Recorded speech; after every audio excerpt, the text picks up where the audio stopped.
Hi friends, welcome to my channel. இன்றைக்கி நம்ம சூப்பராக ஒரு எம்டி பாயா ரெசிபி தாங்க பார்க்க போகிறோம்.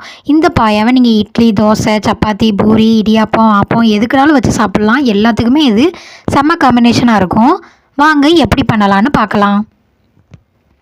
ஃபஸ்ட்டு ஒரு கடாயில் நான் 1.5 ஸ்பூன் அளவுக்கு எண்ணெய் சேர்த்துக்கிறேன். எண்ணெய் நல்லா காஞ்ச உடனே பட்டை, கிராம்பு, ஏலக்காய், அன்னாச்சி பூ சேர்த்துக்கிறேன். இது கொஞ்சம் பொரிஞ்ச உடனே ஒரு 1/2 ஸ்பூன் அளவுக்கு பெருஞ்சீரகம் சேர்த்துக்கிறேன். ஒரு 1/2 ஸ்பூன் நார்மல் சீரகம் சேர்த்துக்கலாம். ஒரு 1/2 ஸ்பூன் அளவுக்கு மிளகு சேர்த்துக்கிறேன். ஒரு 4-5 முந்திரி சேர்த்துக்கலாம். சேர்த்துட்டு இது நல்லா வறுத்து விட்டுக்கோங்க. இது எல்லாமே உங்களுக்கு நல்லா வறுபடணும். ரொம்ப கருகிராமல் அடுப்பை சிம்மில் வச்சு வறுத்து எடுத்துக்கோங்க. இப்போ இது நல்லா வறுபட்டு வந்திருக்கு. இப்போ ஒரு ஸ்பூன் அளவுக்கு கசகசா சேர்த்துக்கிறேன். ஒரு கொத்து அளவுக்கு புதினா சேர்த்துக்கிறேன். கொஞ்சமாக கொத்தமல்லி சேர்த்து எல்லாம் சேர்ந்து வர அளவுக்கு நல்லா நம்ம வதக்கி விட்டுக்கலாம். இந்த கசகசாவோட ஃப்ளேவர் பாயாவுக்கு ரொம்ப டேஸ்ட்டாக இருக்கும். இந்த புதினா, கொத்தமல்லி எல்லாமே நல்லா சுருண்டு வர்ற அளவுக்கு நம்ம வதக்கி விட்டுக்கலாம். அடுப்பு சிம்லேயே வச்சுக்கோங்க. இப்போ நான் ஒரு அரைமுறி தேங்காயில் பாதி அளவு திருவி எடுத்துருக்கிறேன். அதையும் சேர்த்துக்கிறேன். தேங்காய் சேர்த்துட்டு நல்லா வறுத்து விட்டுக்கோங்க. தேங்காய் நல்லா வாசம் வர அளவுக்கு நம்ம வறுத்து எடுக்கணும். ஆனால் கருகிடக்கூடாது.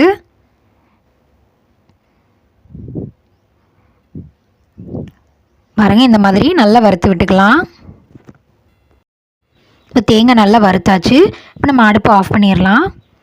இது நல்லா ஆறுனதுக்கப்புறம் மிக்ஸி ஜாரில் சேர்த்து நல்லா பேஸ்ட்டாக அரைச்சி எடுத்து வச்சுக்கோங்க. இது இருக்கட்டும்.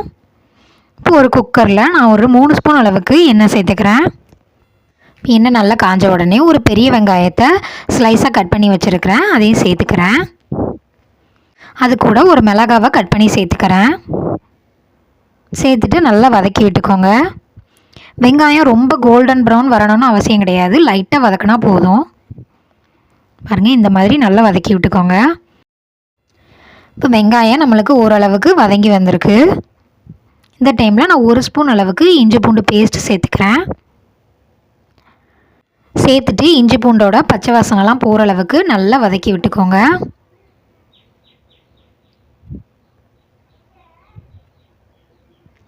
அங்கே இந்த மாதிரி நல்லா வதக்கி விட்டுக்கலாம். இப்போ நான் ஒரு தக்காளியை கட் பண்ணி சேர்த்துக்கிறேன். தக்காளி சேர்த்துட்டு நீங்கள் ரொம்ப வதக்க வேண்டாம். லைட்டாக இந்த மாதிரி மிக்ஸ் பண்ணி விட்டால் போதும். இப்போ நம்ம மசாலா பொருட்கள் சேர்த்துடலாம். 1 ஸ்பூன் அளவுக்கு கறி மசாலா சேர்த்துக்கோங்க. ஒரு 1/4 டீஸ்பூன் அளவுக்கு மஞ்சள்தூள், 1 ஸ்பூன் தனியாத்தூள், இதெல்லாமே சேர்த்து நம்ம நல்லா மிக்ஸ் பண்ணி விட்டுக்கலாம். மசாலாவோட பச்சை வாசனை போகிற அளவுக்கு நம்ம நல்லா வதக்கி விட்டுக்கலாம். நம்ம காரத்துக்கு மிளகாய்த்தூள் எதுவுமே சேர்க்கலை. நம்ம சேர்த்த மிளகு, இஞ்சி பூண்டு பேஸ்ட்டு, மிளகாயிலேயே உங்களுக்கு காரம் இருக்கும். இதுவே போதுமானதாக இருக்கும். உங்களுக்கு வேணும்னா செக் பண்ணிவிட்டு சேர்த்துக்கோங்க. இப்போ நம்ம அரைச்சி வச்சுருந்த பேஸ்ட்டை இது கூட சேர்த்துடலாம். கொஞ்சமாக தண்ணி சேர்த்து நான் சேர்த்துக்கிறேன். இந்த பாயாவுக்கு நீங்கள் ரொம்ப தண்ணி வைக்காதீங்க. இது கொஞ்சம் கெட்டியாக இருந்தால் தான் நல்லாயிருக்கும். பாருங்க, இந்த அளவுக்கு மிக்ஸ் பண்ணி விட்டுக்கோங்க. இப்போ தேவையான அளவு உப்பு சேர்த்துக்கலாம். சேர்த்துட்டு நல்லா மிக்ஸ் பண்ணி விட்டுக்கோங்க. நீங்கள் இதை ப்ரெஷர் குக்கரில் தான் வைக்கணும்னு இல்லை. உங்களுக்கு வேணும்னா நீங்கள் கடாயில் கூட செஞ்சுக்கலாம். இப்போ மூடி போட்டு நான் ஒரு 2 விசில் விட்டுக்கிறேன்.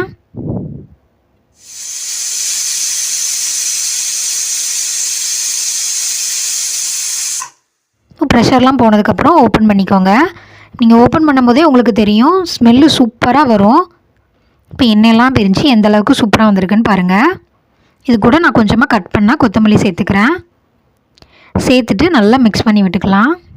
நீங்கள் இதே மெத்தடில் ஆட்டுக்காலை வேக வச்சு சேர்த்து கூட ஆட்டுக்கால் பாயா கூட செய்யலாம்.